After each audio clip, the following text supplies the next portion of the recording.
Libro del Génesis, capítulo 39, versículos 19 a 23. Cuando el amo de José oyó la versión de su mujer que le decía, «Esto me ha hecho tu siervo», montó en cólera. Apresó a José y lo metió en la cárcel donde estaban encerrados los presos del rey, y quedó preso allí.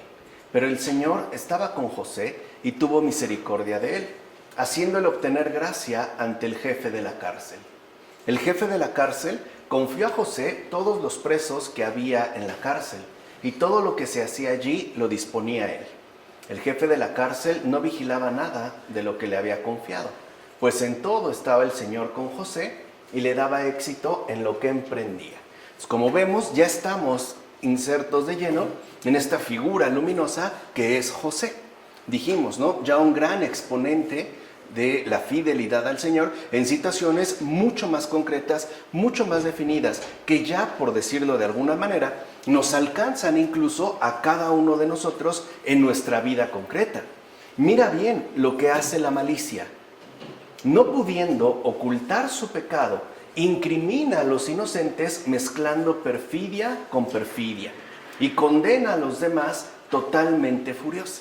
Y es cierto, cuando la malicia hace acto de aparición y entonces sus planes le salen mal, no puede pues ya ocultar abiertamente su pecado y lo que le queda es incriminar a los inocentes, mezclando con ello en efecto mentira tras mentira, perfidias, enrollos, y finalmente busca, dirigir toda su ira hacia aquellos que se muestren más vulnerables. He aquí la razón de que se abra la cárcel para encarcelar a los inocentes. Algo que no vamos a negar sigue ocurriendo hasta el día de hoy. Sabemos que en efecto en las cárceles hay muchas personas que han cometido delitos, algunos leves, algunos ciertamente muy graves. Pero también es verdad que en cualquier cárcel de cualquier parte del mundo también hay encarcelados inocentes debido a la malicia, debido a que los malévolos los han inculpado injustamente. Han incriminado pues a los inocentes. Es más, por pura malicia, incluso se rompen las cadenas de los culpables y se acusa a los inocentes, como dice abiertamente el gran San Ambrosio en el texto sobre José. Oye, esto también forma parte de la muy extendida corrupción. ¿Cuántos no por dinero anulan las cadenas de su culpabilidad y terminan acusando a un inocente? Los inocentes terminan pagando la malicia que otros han perpetrado. Aquí vemos una de las más profundas raíces que conducen a tantas injusticias y a tantos sufrimientos alrededor de todo el mundo. O sea, no solo se trata de hablar de corrupción, porque claro, la corrupción es un elemento que no puede pasarse por alto, pero no debemos olvidar que la corrupción no es la verdadera raíz de todo lo que está sucediendo. La verdadera raíz es la malicia, no es la corrupción. La corrupción es uno de sus aspectos quizá más llamativos, pero no podemos ser ingenuos diciendo que este mundo o la condición tan degradada de este mundo remite a la corrupción. No es verdad, remite a la malicia.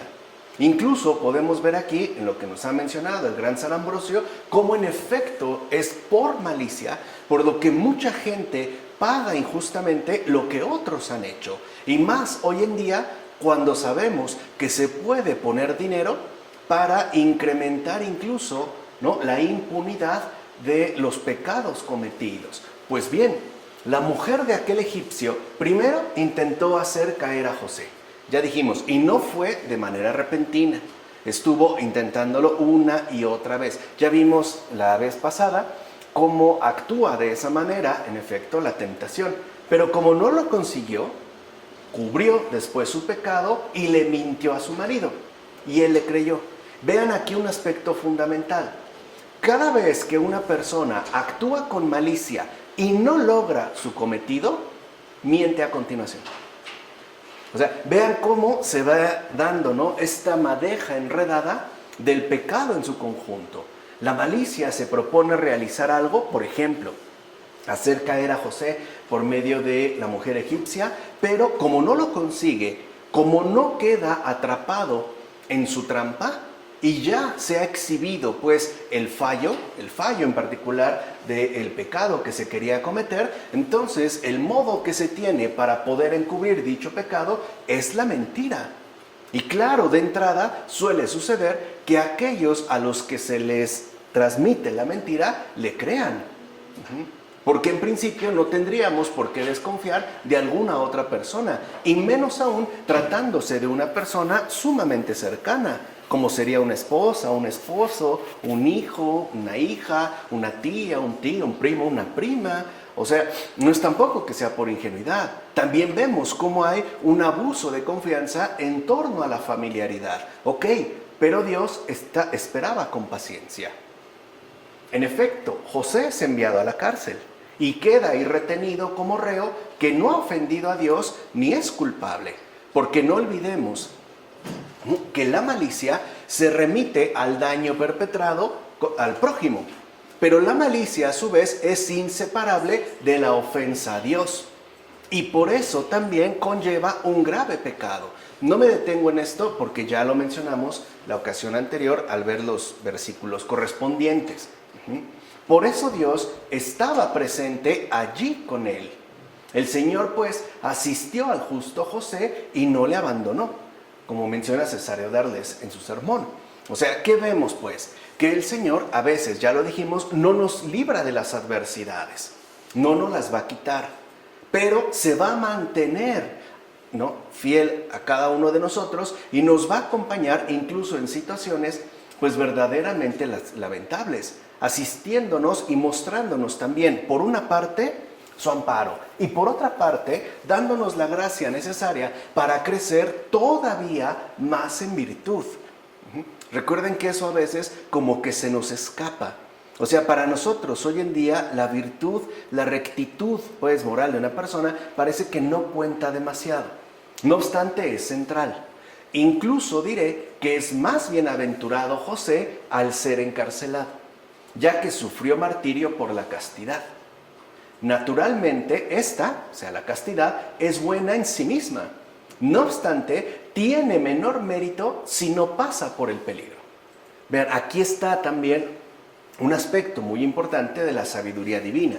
¿O acaso no tendrá una corona mayor aquel que la defiende de los peligros que algún otro que no tuvo que esforzarse por conservar la castidad y por ende la salvación? En pocas palabras, ¿quién tiene pues más mérito? ¿El que ha logrado superar correctamente las adversidades o aquel que no ha tenido que padecerlas? ¿En dónde realmente se daría un mayor incremento de los méritos? Un mayor, pues, crecimiento de la virtud. Por eso, en efecto, cuando nosotros atravesamos diversos tipos de adversidades materiales, emocionales, intelectuales, espirituales, no es que el Señor nos quiera hacer la vida imposible, es que está buscando nuestro crecimiento en la virtud, evidentemente asistidos por su gracia. Por eso muchas veces no nos quita los problemas, porque está esperando que emerja, que crezca, y ya dijimos, eso lleva tiempo, de acuerdo a nuestra propia realidad humana, ¿no?, que crezca, que florezca ese aspecto fundamental que quizá el Señor quiere ver maduro en nosotros. Puede ser confianza, puede ser paciencia, puede ser castidad, pueden ser, digamos, multitud de virtudes que al final apelan a un bien mayor. José, como hemos escuchado, es condenado por un delito que no cometió. Y lo peor de todo es que fue incluso encarcelado sin haber hecho antes un examen de la verdad. O sea, el faraón ni siquiera lo quiso escuchar, que es cosa todavía mucho peor. O sea, vean cómo, ¿no?, la malicia incrementa siempre sus respectivos efectos. Es condenado por un delito que no cometió, cosa que evidentemente ya es grave. Pero hay algo todavía mucho más grave. Se procede a encarcelarlo sin antes hacer un examen de la verdad. Hoy diríamos sin investigación previa, como también suele suceder. Muchos son procesados de una manera prácticamente inmediata y muchos de ellos por un delito que no han cometido. Y eso es realmente lo que duele. O sea, no tanto estar en la cárcel, Yo creo que alguien que ha cometido un delito, está en la cárcel, en el fondo sabe que, bueno, está ahí, lo ha hecho. Pero el que no, eso yo creo que es lo que más duele. Bueno, pero el Señor no le abandonó en su cautiverio. Así pues, que los inocentes no pierdan la paz cuando sean acusados de falsos crímenes, ni cuando son encarcelados injustamente. Es como un mensaje de esperanza incluso para estos tiempos. ¿Cuántos inocentes no han sido acusados de falsos crímenes? ¿Cuántos incluso no han sido encarcelados injustamente? Pues ¿qué les dice Ambrosio? No pierdan la paz. Que los inocentes no pierdan la paz. Porque Dios también está en la cárcel con los suyos. No es que se mantenga al margen, también ahí está con los suyos. De hecho, cuanto más peligro, más ayuda hay. Como menciona también Ambrosio en su gran texto sobre José. O sea que si un inocente es pues llevado a un grave peligro, mayor ayuda, o sea, mayor gracia recibirá de parte de Dios. O sea que en las verdaderas adversidades que podemos afrontar incluso injustamente en esta vida, lo primero que debemos hacer es fortalecer la fe y por ende la confianza y por tanto la paciencia. Ya lo habíamos dicho, son inseparables. Pues bien, José fue metido en prisión y nuestro José, que es Cristo, como dice Isaías, entre los rebeldes fue contado. Así pues, el hombre inocente es guiado en medio de culpables por la sabiduría de Dios. José encontró en el jefe de la prisión la gracia y la ayuda de Dios a tal grado que le fueron entregadas todas las llaves y toda la vigilancia. O sea, el propio, digamos, jefe de la prisión reconoció que José era más confiable que él mismo. Y por eso, lo quiera o no, se encomienda incluso a José.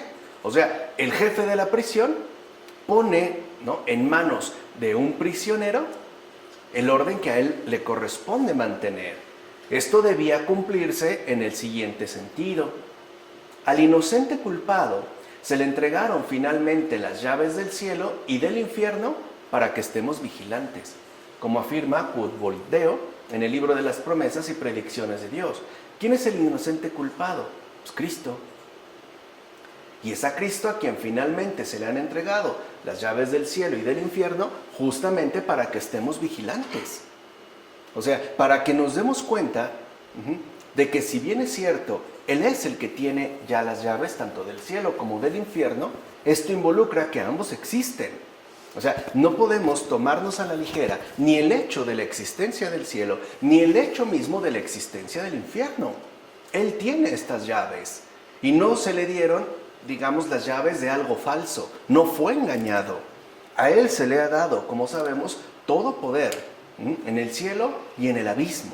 Y esto es también para que nosotros nos mantengamos vigilantes y entendamos cómo el buen y recto comportamiento nos asiste, es aquello que nos permite ser asistidos por la gracia divina. Ahora bien, cuando su dueña inculpó a José, él no quiso decir que la culpable era ella. Ni siquiera dijo, no es cierto, está mintiendo, es ella, es una vieja habladora. No, ya que el justo no sabe ni inculpar ni acusar.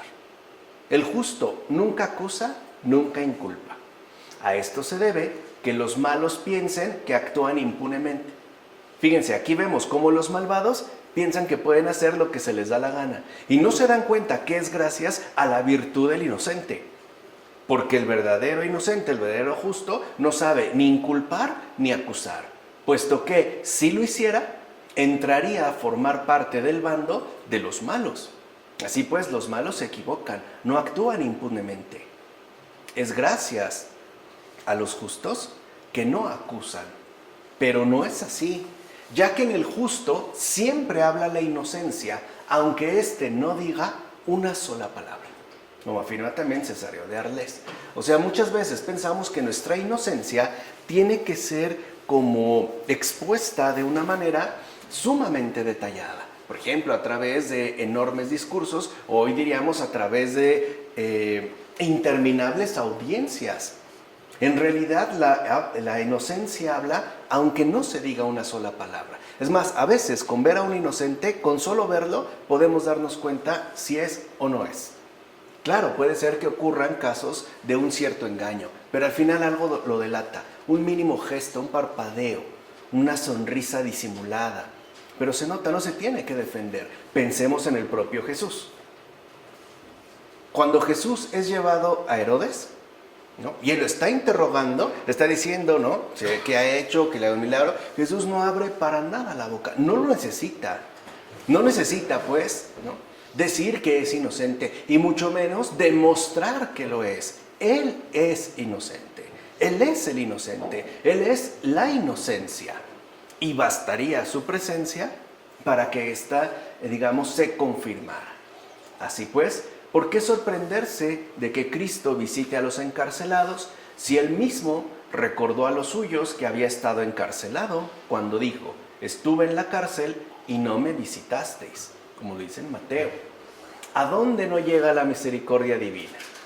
José obtuvo tal gracia que estando encarcelado, él era el guardián de toda la cárcel y por tanto tenía bajo su custodia a todos los demás presos. Así pues, José no solo sufría en la cárcel, cosa que evidentemente sucedió, sino que además sacaba a sus compañeros de infortunio de la miseria. Porque si José era un hombre recto y él ahora está a cargo de los demás presos, el trato que les daba era diferente. Hoy diríamos un trato verdaderamente humano, más justo, más misericordioso, más afectivo. O sea que José no solo fue a sufrir, fue a servir también ahí. Fue a mostrar, pues, que la bondad de Dios está presente incluso en aquellos que permanecen bajo cautiverio. Por eso, ¿no?, sacaba, como afirma también Ambrosio, a sus compañeros de infortunio de la miseria. ¿Y podemos decir que esto es algún invento? No, porque ya veremos que cuando lleguen los eunucos del rey egipcio, él mismo se va a acercar porque traían mala cara. O sea, ahí se ve que él está atento. Y esto también es obra de la providencia. El jefe oficial de la prisión seguramente cumplía su trabajo de la manera, vamos a decirlo así, más anónima posible. Él iba a cumplir un trabajo. Además, para él está claro que él es el jefe y los demás están presos. No le interesa si eran, o no le interesaba si eran culpables o inocentes. Él los trataba como encarcelados. Y ya desde esta concepción, ¿no?, establecía una especie de criterio de maltrato sistemático. Cuando esto cambia, y entonces es José el encargado de toda la prisión, ahí también se manifiesta la bondad divina. Porque repito, que José haya sido virtuoso involucra que mostraba un trato humanitario con sus respectivos compañeros de infortunio, ¿no?, con sus compañeros de infortunio de esta miseria. Y más aún con aquellos que en efecto eran inocentes. Y a pesar de ser inocentes, por pura malicia habían terminado en la cárcel. O sea que en realidad no es un castigo para José. Claro, a primera vista parece que sí, involucra un sufrimiento evidentemente. Por ejemplo, no hay comodidades, el tipo de comida, pero en realidad era una bendición llegada hasta la prisión. ¿Ves ahora cómo la ingeniosa sabiduría de Dios transforma por completo la aflicción de José? Claro, porque no vamos a decir que no le afligió. Padecer una injusticia duele, y estar en la cárcel duele todavía más. Pero esa ingeniosa sabiduría de Dios transforma por completo, ¿no?, este malestar. Así ocurre con la virtud. La pongas donde la pongas, manifiesta su poder y resplandor, ya sea en la cárcel, en la esclavitud, en la aflicción y hasta en la misma libertad, como afirma Juan Crisóstomo en las homilías sobre el Génesis. Pensemos en un gran San Maximiliano Kolbe. No fue justamente en los campos de concentración de Auschwitz donde salió a relucir su potente virtud. ¿No fue ahí donde se manifestó pues su luminosidad, su resplandor? ¿O acaso de verdad hay excusas para renunciar a la virtud, aun cuando estemos en las situaciones más complejas, más difíciles y hasta más terribles. Ya lo habíamos dicho que no. Ya los propios padres nos habían dicho que no hay excusa para renunciar a la virtud. Ni siquiera en las malas, la cárcel, la esclavitud, la aflicción, y tampoco en las buenas, ¿eh? O sea, tampoco porque todo parece irme muy bien, tengo que renunciar a la virtud. Por ejemplo, adoptando actitudes despóticas o arrogantes con respecto a los demás. Tampoco ahí. En todo caso, queda claro que ni siquiera los quebrantos de la justicia logran que se apague la virtud. Esto se debe a que el ser humano virtuoso es visitado también por Dios en los peligros, ya que es allí donde se necesita más ayuda. Y a veces, en efecto, hay personas que han, por ejemplo, ingresado en la cárcel debido a una injusticia, es decir, por pura malicia, y no obstante, ni ahí se apaga la virtud. Eso es lo que, por ejemplo, le sorprendió a un Solzhenitsyn al estar recluido en los gulag griegos, los campos de trabajo forzados rusos, perdón, le sorprendió, o a un Nikolai Steinhardt, que lo llevó incluso a su respectiva conversión. O sea, el hecho de que estando literalmente, ¿no?, en la mayor de las desgracias, había personas que conservaban la virtud, así fuera un mínimo de virtud. En pocas palabras, no se habían logrado deshumanizar, y eso era un milagro. Y justo por ser un milagro, remitía a la presencia de Dios en esos lugares además tan llenos de peligros, donde en efecto se necesita mucha más ayuda, es decir, mucha más gracia. Así pasamos ya al capítulo 40 de los versículos 1 a 8.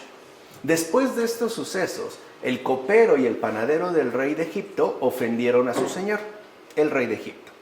El faraón se llenó de ira contra sus 12 eunucos, el jefe de los coperos y el jefe de los panaderos, y los puso bajo custodia en casa del capitán de los guardias, en la cárcel donde José estaba preso. El capitán de los guardias se los encargó a José para que los sirviera, y estuvieron algún tiempo bajo custodia. Ambos, el copero y el panadero del rey de Egipto, que estaban presos en la cárcel, tuvieron sendos sueños en la misma noche, y cada sueño con un sentido. Por la mañana, José entró a donde estaban ellos y los vio abatidos. Entonces preguntó a los eunucos del faraón, que estaban con él en la cárcel bajo custodia: ¿por qué tenéis hoy tan mala cara? Le contestaron: hemos tenido un sueño y no hay nadie que lo interprete. José les replicó: ¿no pertenecen a Dios las interpretaciones? Por favor, contádmelos. ¿Qué podremos decir de estos eunucos? Para empezar, que su situación de vida es frágil y débil, pues toda su esperanza está puesta en la voluntad de un rey. Y esto los expone a graves circunstancias. ¿O no es verdad que una leve ofensa se convierte para ellos en un grave peligro? Así pues, la prosperidad que adquieren está basada en un servicio vil. Uno se gloriaba de ser el copero y el otro lo hacía por ser el panadero.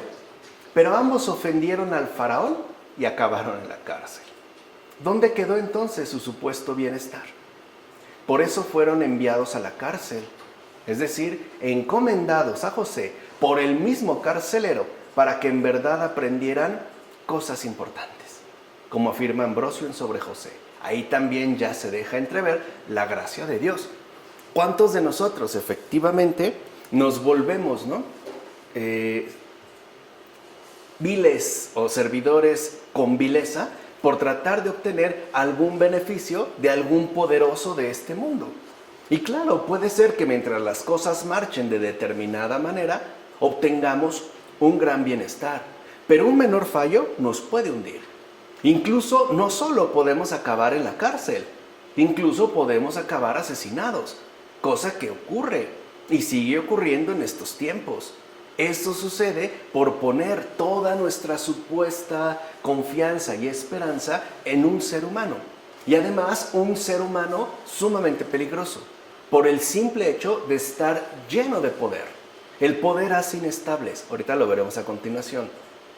El poder sí afecta la rectitud del alma. Es muy difícil, casi imposible, mantener una genuina cordura cuando se ocupa un alto puesto de poder. Es realmente muy complicado. Por eso estos que están, digamos, engañados por su supuesta posición privilegiada, acaban yendo a la cárcel. Es decir, la divina providencia los envía ante José para que aprendan cosas importantes. La virtud, la rectitud y sobre todo a nunca poner la confianza en un ser humano. Porque la confianza se debe poner únicamente en Dios. En efecto, este hombre admirable, al verlos turbados y con la mente confundida por la visión de unos sueños, se preocupó por el bien de ellos y por tanto quiso saber por qué tenían tan mala cara. No olvidemos que el aspecto del rostro es lo que muestra el desorden interno. Ahí vemos el trato humanitario de José. Les preguntó, ¿por qué tienen tan mala cara? Se acercó, no les dijo, levántense, los pasó por alto o les dio una patada.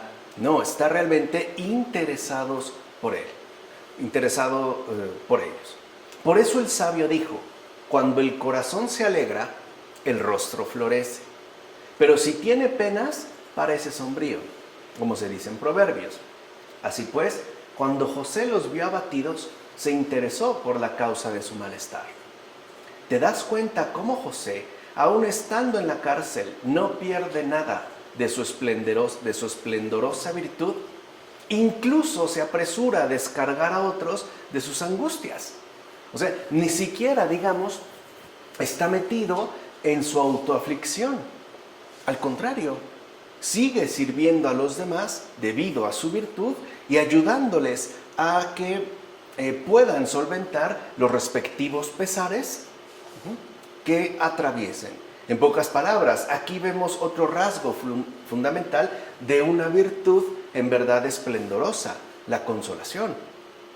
Esa es la presencia de Dios. Dios es el gran consolador. Ahí se ve, digamos, su presencia viva y especialmente en situaciones tan difíciles como es el estar en la cárcel. Así pasamos a los versículos 9 a 15 de este capítulo 40. El jefe de los coperos contó a José su sueño. Le dijo, en mi sueño había una vid delante de mí y en la vid 3 sarmientos. Entonces echaba yemas, florecía y sus racimos se convertían en uvas maduras. Yo tenía en la mano la copa del faraón. Tomaba las uvas, las exprimía en la copa del faraón y ponía la copa en la mano del faraón.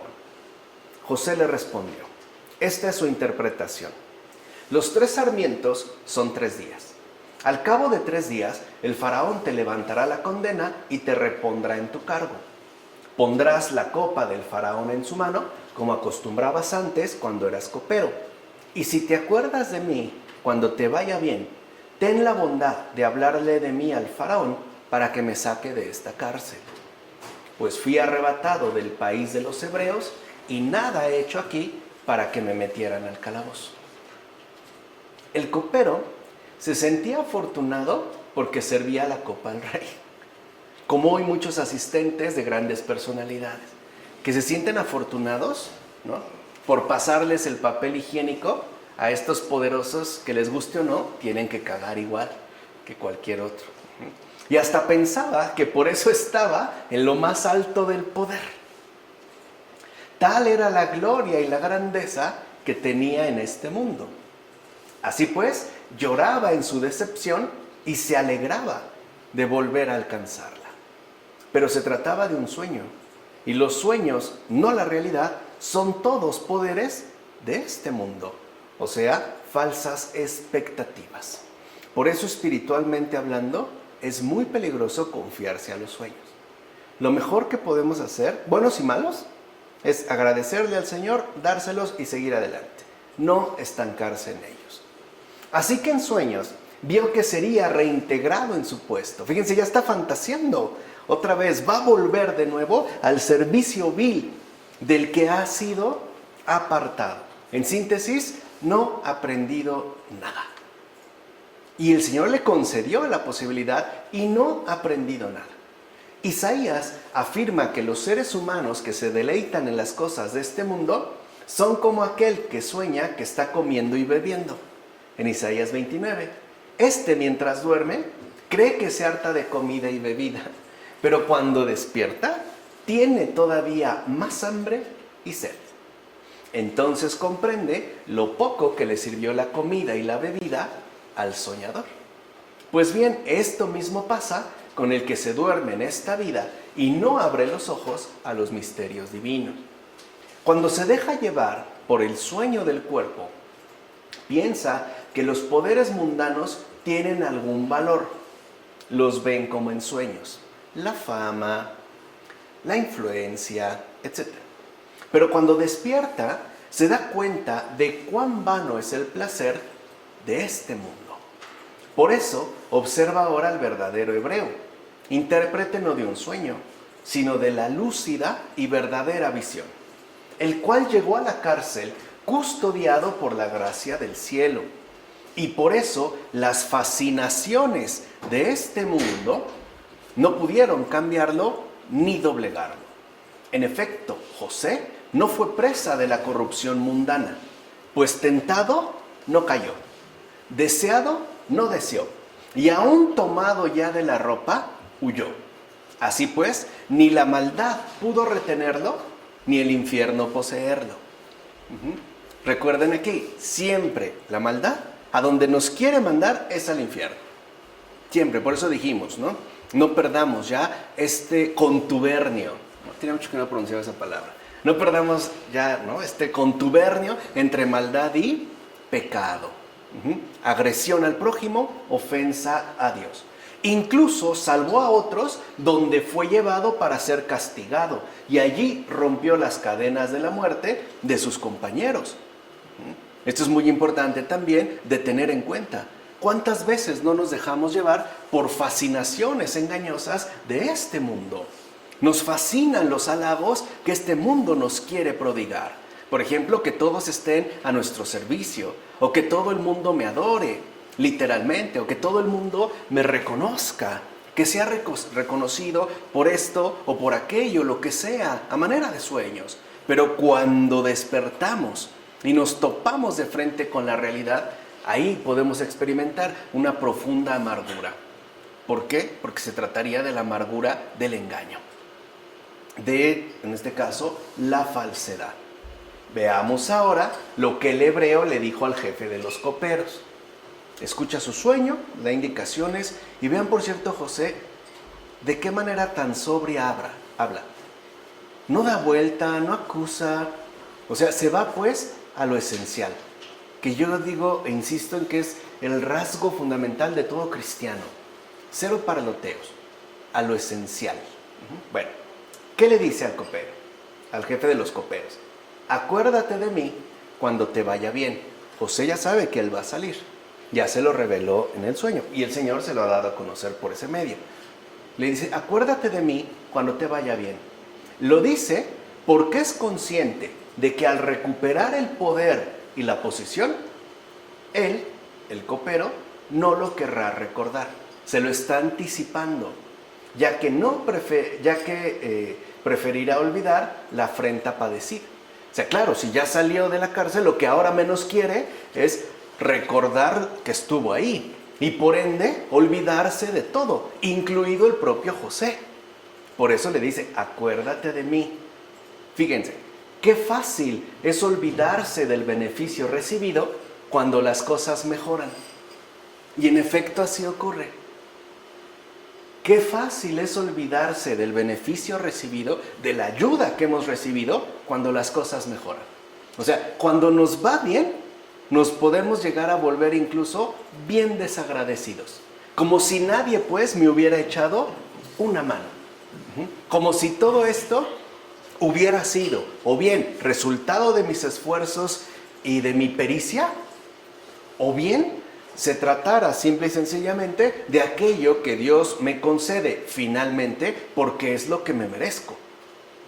Vean qué bien conocen los padres de la iglesia nuestra condición humana.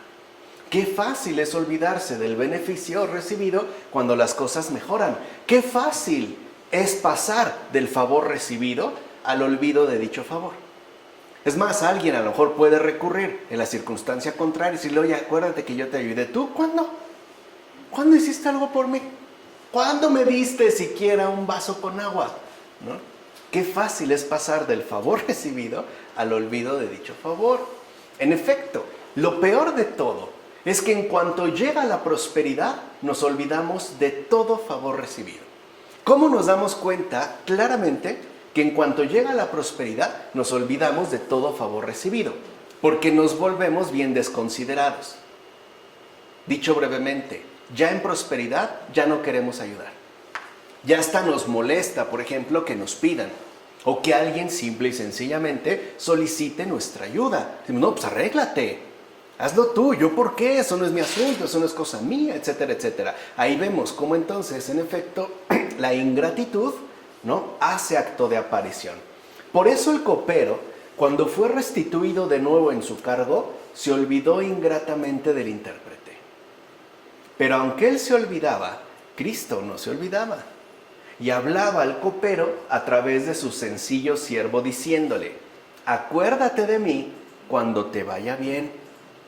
Pero el ahora beneficiado no quiso recordar el beneficio, ya que su elevación al poder le hizo olvidarse de todo lo demás.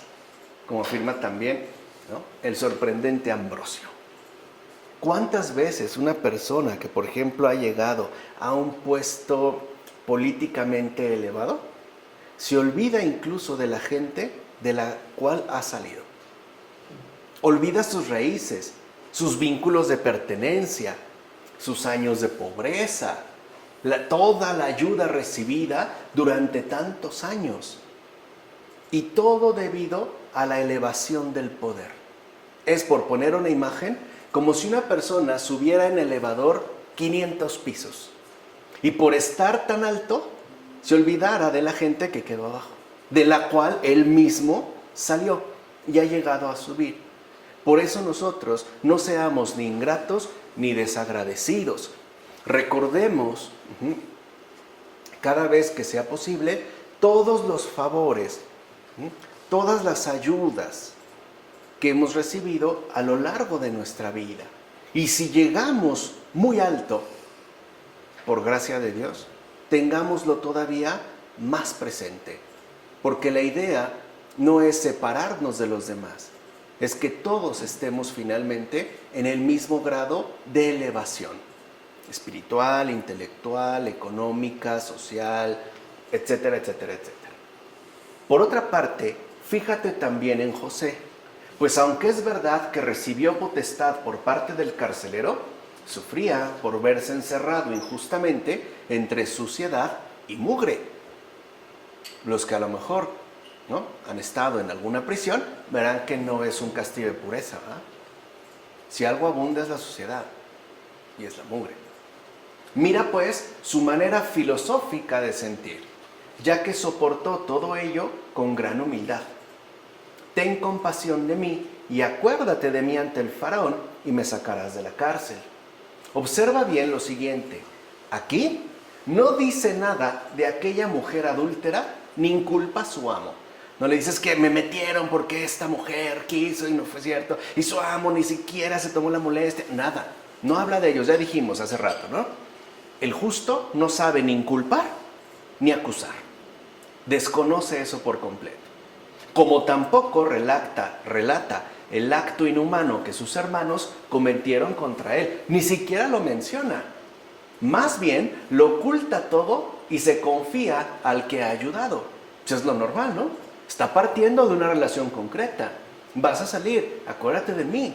No pasemos por alto esta cuestión, ya que nos demuestra la filosofía de su alma. Eso es lo que hoy en día necesitamos, filosofía del alma.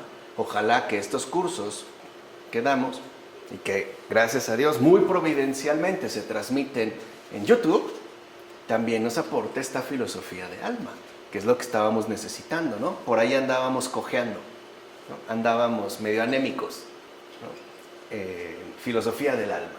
En efecto, en el alma de José no hay ni rencor ni odio, pues ni acusa a la egipcia, ni saca a relucir a su amo y a sus hermanos. Es más, ni siquiera habla del motivo por el que fue condenado a vivir en prisión, ni se apresura a mostrar la injusticia cometida contra él. En todo caso, de una sola cosa se ocupa, no de que todos estos sean condenados y ajusticiados, sino de que alguien lo defienda, nada más. O sea, no quiere el mal para nadie. Lo único es que alguien lo defienda. Es de lo único que se ocupa, nada más. O sea, que alguien tenga consideración de él, que alguien se muestre verdaderamente humano, agradecido. De hecho, oscurece lo que hicieron sus hermanos cuando dice, fui raptado del país de los hebreos. No dice, mis hermanos me querían matar, pero después decidieron mejor venderme. Y entonces, nada, dice, fui raptado. O sea, me sacaron pues, ¿no?, de mi país. Y no saca a relucir la intemperancia de la egipcia, como tampoco saca a relucir la indignación injusta de su amo. ¿Qué es entonces lo que dice? No he hecho nada para que me arrojaran a esta cárcel. Eso es todo. Aprendamos pues al oír esto, que si caemos entre personas de esta calaña, no debemos apresurarnos a calumniarnos, aguzando incluso la lengua para acusarlos de otras cosas más. Y así sucede. Alguien me hizo algo, ay, no, este maldito me hizo esto, no, y ni te conté, no, lo que le hizo a fulano, no, aprendamos también esto de José, no afilemos la lengua para llegar todavía mucho más lejos, sino que solamente hemos de mostrar inocencia con mansedumbre y humildad, tal y como hiciera el gran José, el cual, aunque estaba en apretadas dificultades, no quiso revelar, por ejemplo, la nefasta lascivia de la mujer egipcia, ni siquiera a través de difundir algún rumor, ¿no?, algún entendido. Oigan, ¿y no se fijaron que la mujer era rara? O a ustedes nunca se les insinuó nada. Porque habéis de saber que a menudo muchos culpables usan de una gran impudicia para dedicarse a atribuir a otros sus propias lacras. Eso no es de virtuosos. José, en cambio, aun siendo más puro que el sol, aun pudiendo contarlo todo sin faltar a la verdad, para hacer así evidente el extravío de aquella mujer, no saca a relucir nada de aquello. Esto sucedió porque no miraba la fama que otorgan los seres humanos, sino que le bastaba con el favor del cielo. De hecho, lo único en verdad importante. Así pues, porque José cayó y no dijo nada de más, nuestro amoroso Señor lo exaltó aún más al ver que su atleta luchaba con toda regla y rectitud de alma. O sea que, ¿no?, afirma el gran Juan Crisóstomo en las homilías sobre el Génesis, o sea que si nosotros nos tomamos en serio la filosofía del alma, sí podemos alcanzar la exaltación por parte del Señor, que eso es justamente lo que estamos buscando, eso es justamente lo que estamos deseando. Bueno, versículos 16 a 23 de este capítulo 40. Al ver al jefe de los panaderos que había interpretado favorablemente, dijo a José, claro, no, pues a este le fue bien, pues a mí también. También yo he soñado que llevaba 3 cestas de pan sobre la cabeza, y en la cesta de arriba estaban toda la repostería que come el faraón, pero los pájaros se la comían de la cesta que llevaba en la cabeza. Respondió José, esta es la interpretación. Las 3 cestas son 3 días. Al cabo de 3 días, el faraón te levantará la condena, te colgará de un árbol y los pájaros comerán tu carne. Imagínense en ese momento el corazón del jefe de los panaderos. Al tercer día era el cumpleaños del faraón y preparó un banquete para todos sus servidores. Entonces levantó la condena del jefe de los coperos y la del jefe de los panaderos en medio de sus siervos. Restableció al jefe de los coperos en su cargo de copero y éste puso la copa en la mano del faraón. En cambio, al jefe de los panaderos le colgó, como le había interpretado José. El jefe de los coperos no se acordó de José, sino que se olvidó de él. Observa de nuevo cómo el justo lucha en una especie de entrenamiento gimnástico o de pugilato, ¿no? Está ahí literalmente cuerpo a cuerpo, dando prueba de su virtud y soportando todo sin perturbación alguna, es decir, sin tener que perder la cabeza o indignarse. Si José hubiera sido uno de tantos, o sea, cualquiera de nosotros, quizás se hubiera dicho a sí mismo, ¿qué es esto? ¿Qué rayos sucede? El copero, como recobró su antigua suerte, ya ni siquiera se acordó de mí. Y eso que fui yo quien le interpretó la visión de sus sueños. Claro, ahora él goza de una gran libertad. Y yo, sin haber hecho nada malo, estoy aquí encerrado entre asesinos, profanadores de tumbas, ladrones y todo tipo de gentes que han cometido miles de crímenes. ¿Qué es pues todo esto? Pero José no dijo nada parecido, ni se puso a hacer consideraciones. Sabía en efecto que el cautiverio se le alargaba más para así ceñirse una corona mayor y mucho más grande. Como veis, José había de guardar el momento conveniente para salir de allí con buen nombre y mejor que nunca. De hecho, si el copero lo hubiera liberado de la prisión con su intervención, quizá la virtud de José no se hubiera hecho tan evidente para todo el mundo. Pero el Señor es hábil y sabio. Como excelente artesano, sabe muy bien cuánto tiempo conviene tratar el oro con el fuego y cuándo es el momento preciso para sacarlo. O sea, hoy diríamos, Dios se la sabe. O sea, pero perfectito, no le falla nada. Por eso, permite que durante un periodo de 2 años más, el copero se olvide de José. Es decir, hasta que al fin llegue la hora de los sueños del faraón y José tenga entonces que ser conducido hasta él. Dijimos, Dios se toma su tiempo. De esta manera, José será ahora conocido en todo el reino por la fuerza de las propias circunstancias, como afirma Juan Crisóstomo en sus homilías sobre el Génesis. O sea que absolutamente todo, absolutamente todo, quiéralo o no, contribuye a la obra de Dios. Nadie se burla de él. Nunca. Nadie le da la vuelta.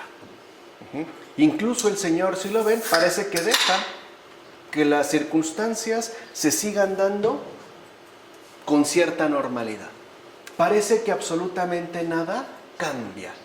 Pero Dios, como afirmó muy bien el gran escritor François Mauriac, que les invito a leer y releer, como dijo François Mauriac, Dios siempre está al acecho, siempre. Y cuando menos lo esperamos, nos toma por sorpresa. Recuerden esa frase de Mauriac, Dios siempre está al acecho, siempre. Capítulo 41, versículos 1 a 13. Al cabo de 2 años, el faraón soñó que estaba de pie junto al Nilo y sacaba del Nilo 7 vacas hermosas y gordas que se pusieron a pacer en el juncal. Detrás de ellas salían del Nilo otras 7 vacas macilentas y flacas que se pararon junto a las primeras a la orilla del Nilo. Y las vacas macilentas y flacas devoraron a las 7 vacas hermosas y gordas. Entonces se despertó el faraón, volvió a dormirse y tuvo un segundo sueño. 7 espigas brotaban de una misma caña repletas y lozanas, y a continuación surgían otras 7 espigas delgadas y abrasadas por el solano. Y las espigas delgadas devoraron a las 7 espigas repletas y granadas. Luego se despertó el faraón y vio que era un sueño. A la mañana siguiente estaba intranquilo. Mandó llamar a todos los magos y a todos los sabios de Egipto, y el faraón les contó su sueño, sin que hubiera quien se lo interpretase al faraón. Entonces el jefe de los coperos habló al faraón diciendo, 2 años después, hoy me acuerdo de mi pecado. Cuando el faraón se llenó de ira contra sus siervos y me puso bajo custodia en casa del capitán de los guardias, a mí y al jefe de los panaderos, él y yo tuvimos un sueño la misma noche, cada uno nuestro sueño, con un sentido. Había allí con nosotros un joven hebreo, siervo del capitán de los guardias. Se lo contamos y él nos interpretó nuestros sueños. A cada uno nos interpretó el sueño. Y tal y como nos lo interpretó, así se cumplió. A mí se me repuso mi cargo y a él lo colgaron. Para empezar, el copero cayó en la cuenta y dijo al rey: hoy me acuerdo de mi pecado. Tardía es la confesión, pero ojalá sea verdadera. En efecto, después de pecar, confiesas lo que tendrías que haber evitado antes de cometer pecado. Qué pronto habías olvidado él, acuérdate de mí. ¿Se acuerdan como el buen ladrón a Jesús? Señor, cuando llegues a tu reino, acuérdate de mí. Y recibe una respuesta inmediata. Yo te aseguro que hoy mismo estarás conmigo en el reino de los cielos. No lo dijo una vez resucitado, ¿verdad? Mis queridos apóstoles, ahora me acuerdo lo que me dijo, ¿no? Este buen hombre, acuérdate de mí, pues súbele al cielo. No. Hay que tener muy presente las palabras que se nos hacen llegar. Claro que recuerdas haber oído estas palabras, pero tenías cerrados los oídos por la soberbia del poder. Y es verdad, el poder no solo enceguece, ensordece, de verdad, ¿eh? Por eso no oías las palabras sobrias, pues estabas borracho de poder. Así pues, no te emborraches ni de vino ni de poder, sino del Espíritu Santo. Recuerda también lo que sufrió el panadero, con quien de hecho dormiste y soñaste tu sueño. Este también se creía muy importante por ser el jefe de los banquetes del rey, pero ignoraba que es propio del poder tener muchas fluctuaciones. En efecto, a veces el poder ensalza, pero otras hunde y castiga. Y así es el que tiene poder, fluctuante. Un día te eleva y al otro te manda al carajo. Un día te habla bien y al otro día ni te saluda. Un día es generoso y al otro día no recibes más que gritos. Esas son sus fluctuaciones. Un día te lleva a comer y al otro te despide. Ese es el poder. Este ejemplo debe servirte para no fiarte de las falsas promesas que el poder humano hace, como afirma Ambrosio. ¿A poco no Ambrosio es espectacular? Es increíble, ¿no? En su texto sobre José. Bueno, por eso, date cuenta del poder verdadero de Dios. En efecto, primero, permite que todos los considerados sabios interpreten el sueño del faraón, que es de hecho a los que mandó a llamar, ¿no? Imagínense, tráiganme a todos los magos, a todos los sabios, a todos los entendidos. Justamente para que se ponga de manifiesto su ignorancia. A ver, ¿no que muy buenos? ¿No que ustedes son los sabios de Egipto? ¿Qué tienen que decir a esto? Nada. Con esto, a continuación, se manda a llamar al esclavo, al cautivo hebreo. Y solo él dio a conocer lo que a todos aquellos se les ocultaba. Con esto quedó claro que José hablaba con la gracia celestial que brotaba de él. Por su parte, ninguno de aquellos considerados sabios pudo decir absolutamente nada. Quedaron literalmente mudos. Es más, ni siquiera pudieron abrir su boca para poder decir cualquier cosa. Bueno, a ver, me imagino, nada. O sea, ahí se ve, ¿no?, su gran sabiduría. Su enmudecimiento puso al descubierto su entera falsedad. En efecto, no eran sabios. Así pues, cuando estos callaron, pues el copero no pudo evitar ya acordarse de su pecado. Como que digamos que dadas las circunstancias, quedó obligado a. Ya no se pudo escapar. No le quedó literalmente de otra. ¿Ven cómo Dios es el que lleva las riendas de todos los asuntos? Como afirma Juan Crisóstomo en las homilías sobre el Génesis, capítulos 14 a 24 de este capítulo 41. El faraón mandó llamar a José y se apresuraron a sacarlo del calabozo. Se cortó el pelo, se cambió la ropa y se presentó al faraón. El faraón le dijo a José: he tenido un sueño y no hay nadie que lo interprete, pero me han informado sobre ti, que te basta escuchar un sueño para interpretarlo. Respondió José al faraón: no depende de mí, que Dios responda favorablemente al faraón. O sea, está intercediendo por él. Y el faraón contó a José: en mi sueño yo estaba de pie a la orilla del Nilo. Entonces salían del Nilo 7 vacas gordas y hermosas que se ponían a pacer en el juncal. Detrás de ellas salían otras 7 vacas delgadas, muy macilentas y flacas. No las había visto tan macilentas en todo el país de Egipto. Y las vacas flacas y macilentas devoraron a las primeras 7 vacas gordas. Después de que éstas fueran engullidas, no se notaba que estuvieran dentro, pues el aspecto de las vacas era tan macilento como al principio. Entonces me desperté. También vi en mi sueño que brotaban 7 espigas de una misma caña, rellenas y lozanas, y a continuación, detrás de ellas, surgían otras 7 espigas secas, delgadas, abrasadas por el solano, y las espigas delgadas devoraron a las 7 espigas lozanas. He contado esto a los magos y no se encuentra nadie que me lo explique. Mira bien lo siguiente: una vez convenientemente purificado por la paciencia, salió José de la cárcel como oro resplandeciente y fue conducido al faraón. ¿Ves cuánto vale la asistencia del favor divino? ¿Ves cómo nada es inútil? ¿Ves cómo para Dios nada es pérdida de tiempo? Mira pues cuántas cosas dispuso la divina providencia con el fin de realizar los designios referentes a José.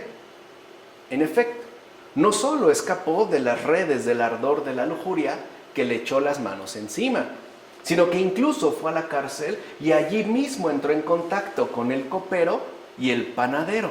Se ve la concatenación de los acontecimientos, ¿no?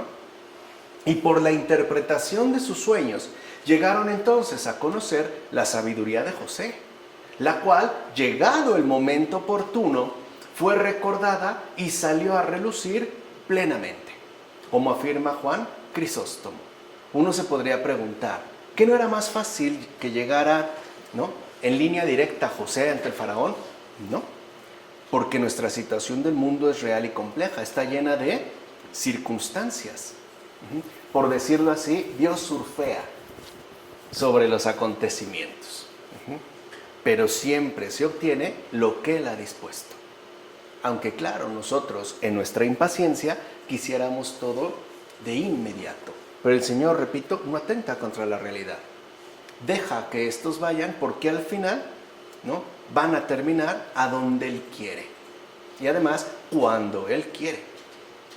Mira bien cómo el faraón, avergonzado, no dice abiertamente que sus sabios sean unos incompetentes, unos mentirosos. Pues va a quedar mal, ¿no? ¿Qué dice entonces? Pues que ha tenido un sueño y no hay nadie que pueda interpretarlo. Pero ha oído que dicen de José que él con solo oír un sueño lo interpreta. Ahora bien, mira aquí la sagacidad de José y su discreción, ya que no echa en cara la falsedad de los consejeros del rey de Egipto, ni atribuye su capacidad de interpretación a sí mismo. Y es cierto, no les dice, pues ¿para qué tienes a estos? No tratar de hacerlos quedar mal, pues no que son tus intérpretes o los magos los más sabios, pues pregúntale a ellos, ¿a mí qué? A mí déjame en paz, ¿no? Y tampoco dice, no, claro, yo soy el que tiene, no se enreda pues en esas cuestiones. Más bien, reconoce abiertamente que esa capacidad de conocimiento no es posible sin que el cielo lo revele. Y tiene razón, ya que sin Dios no es posible dar ni una verdadera respuesta, ni ofrecer una solución correcta. Esto es muy importante. Por eso cuando una persona nos pida un consejo, pidámosle a Dios que nos ilumine. Que sea Él quien se exprese, porque sin él, repito, no es posible dar ni una verdadera respuesta ni ofrecer una solución correcta. Así pues, no busques entre los seres humanos las respuestas que necesitas, ni mucho menos en las cartas o en estas cosas de adivinación, ¿no? No, acude más bien a Dios y Él te la dará. ¿O no es verdad que José enseña mediante su respuesta la debilidad de los supuestos sabios? ¿Acaso no deja en claro el poder de Dios a través de sus palabras? La respuesta de José no tiene nada que ver con razonamientos humanos, ya que solamente menciona lo que Dios mismo le ha comunicado. No pone pues de su cosecha, como afirma Juan Crisóstomo. Y así llegamos, en esta ocasión, y con esto terminaremos, a los versículos 25 a 36 para que veamos la respuesta que recibe de este capítulo 41. José respondió al faraón: el sueño del faraón es solamente uno. Fíjense, y eso que el faraón está convencido de que ha tenido 2 sueños. Vean por dónde empieza José. El sueño del faraón es solamente uno. Dios comunica al faraón lo que va a hacer. Las 7 vacas hermosas son 7 años y las 7 espigas lozanas son 7 años. El sueño es solamente uno. Dios le está mostrando al faraón lo que va a hacer a través de 2 imágenes distintas. Pero la voluntad de Dios es una. Las 7 vacas flacas y macilentas que salen detrás de aquellas son 7 años. Y las 7 espigas delgadas y abrazadas por el solano serán 7 años de hambre. Es lo que he dicho al faraón. Dios ha revelado al faraón lo que va a hacer. Van a venir 7 años prósperos en todo el país de Egipto. Después sobrevendrán 7 años de hambre que harán olvidar la abundancia en el país de Egipto, pues el hambre consumirá la tierra. No se reconocerá la abundancia en la tierra a causa del hambre que la seguirá, porque será terrible. Y en cuanto a que el sueño se haya repetido 2 veces al faraón, significa que la decisión es firme de parte de Dios y Dios se apresura a realizarla. Ahora pues, que el faraón se fije en alguien inteligente y sabio y lo ponga al frente del país de Egipto. Proceda el faraón a nombrar inspectores sobre el país y cobre la 5ª parte al país de Egipto durante los 7 años de abundancia. Que recojan el alimento de los años prósperos que van a venir, almacenen grano y alimento en las ciudades bajo la autoridad del faraón y lo guarden. Así el país tendrá alimento de reserva para los 7 años de hambre que va a haber en el país de Egipto, y el país no perecerá de hambre. O sea que José, ya de entrada vemos, no solo le da una respuesta, le da una solución, tal cual. Mira, considero que este sueño no se ha revelado a 1 o 2, sino que se ha dado a conocer a todos, porque los 7 años de este mundo, ricos y abundantes en bienes materiales, serán absorbidos por los siglos futuros. En ellos existirá el reposo eterno y la observancia de la ley espiritual. Por eso no debemos alegrarnos con falsos frutos que al final desaparecerán, pues no quitan ni la sed ni el hambre de Dios. Así pues, no dejemos que nuestra cabeza sea llenada por los engaños del pecado. Y dicho sea de paso, tampoco debemos preocuparnos porque haya espigas zarandeadas por el viento, algunas con fruto y otras sin fruto. De hecho, se hacen mejores aquellos a los que el espíritu maligno prueba con grandes rigores en este mundo. Y ya sabemos por qué.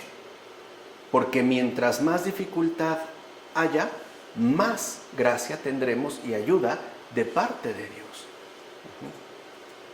Esto es también como importante de tenerlo en cuenta, como afirma Ambrosio en Sobre José. Ahora bien, cuando dijo José que el faraón escoja a una persona, hablaba de sí mismo. No mencionó su propio nombre abiertamente debido a su modestia. pero tampoco mencionó a otros porque bien sabía que ningún otro aparte de él era capaz de obtener provisiones para la gran hambruna que habría de venir, porque como ya mencionamos, eran una bola de incompetentes.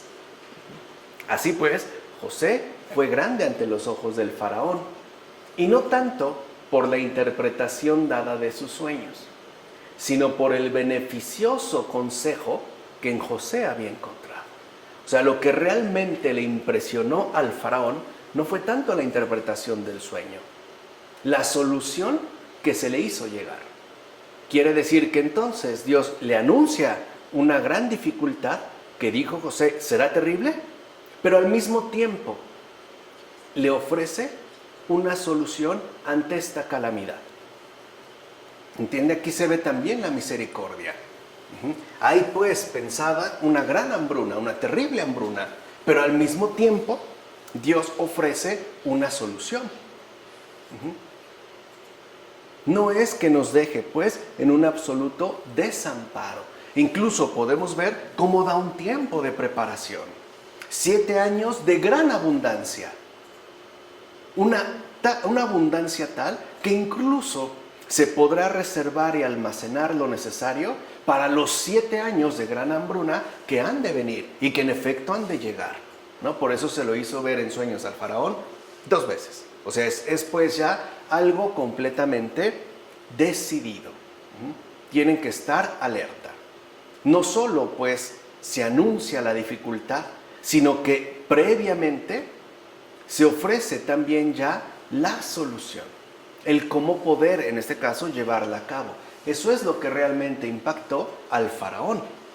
Repito, no tanto la interpretación de los sueños, sino el consejo, la solución. Hoy podríamos decir, ¿no? El programa que José le muestra, además, detalladamente. O sea, le está diciendo qué tiene que hacer y cómo tiene que hacerse. Y además, cuenta con él para llevarlo a cabo. O sea, Dios no solo anuncia calamidad, ofrece los remedios y le envía a alguien con toda la capacidad necesaria para organizar lo requerido antes de que llegue. Si ven, primero es la abundancia y después vendrá, en este caso, el hambre. Esto es lo que ha impactado, en este caso, al faraón. Y eso quizá también es lo que debe de impactarnos a nosotros. Que el Señor en ningún momento nos deja en desamparo. Siempre nos da elementos necesarios para poder sobrepasar todas las dificultades, todas y cada una de las dificultades.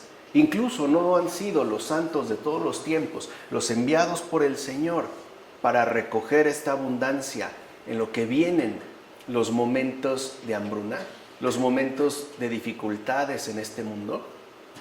No son los santos de todos los tiempos, una suerte de José actualizados, ¿no? Que nos dan las provisiones necesarias para seguir adelante a pesar de las dificultades que podamos encontrar en estos momentos. No es el Papa Francisco el dispensador actual de los alimentos que requerimos para atravesar esta situación tan complicada. Por eso les decía, no hagamos ciertamente de lo que es gracia una desgracia. Démonos cuenta cómo el Señor obra siempre con mucha sabiduría y sobre todo, y más que nada, con mucho cariño, con mucha atención, con paciencia. Y por ende nosotros respondámosle con confianza. Vamos a dejarla hasta aquí. Del Padre, del Hijo, del Espíritu Santo. Amén.